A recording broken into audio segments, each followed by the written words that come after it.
This is the Lone Crater YouTube. We hope this video helps. In this video, I will explain how to play Rise of Nations solo, step by step. To begin your solo adventure, first, navigate to the custom game setup. Here, you'll select your preferred map size and decide on the number of artificial intelligence opponents you wish to face. Remember to adjust the difficulty settings to provide a suitable challenge for your current skill level. Finally, choose a nation that offers a starting bonus aligning with your preferred playstyle, setting the stage for your empire's rise. Once your game begins, your initial focus should be on establishing a robust economy. Prioritize rapid resource gathering and expanding your territory by building at least 3 cities as quickly as possible.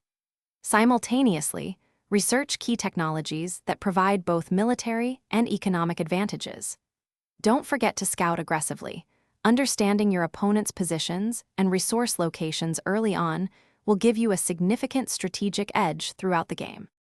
As you move into the mid-game, it's crucial to develop a balanced military force capable of both offense and defense. Focus on securing vital strategic resources, such as oil and metals, which are essential for advanced units. Continue to expand your borders, controlling more territory and denying it to your opponents. Remember to effectively utilize your chosen nation's unique units and bonuses. They can provide a powerful advantage in key engagements. In the late game, it's time to plan your decisive move.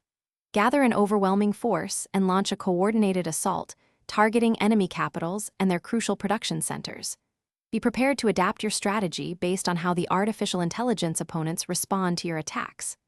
Rise of Nations offers several victory conditions, from military conquest to wonder victory, so choose the path that best suits your empire's strengths and claim your well-deserved triumph. Thanks for watching. Consider subscribing if we helped you.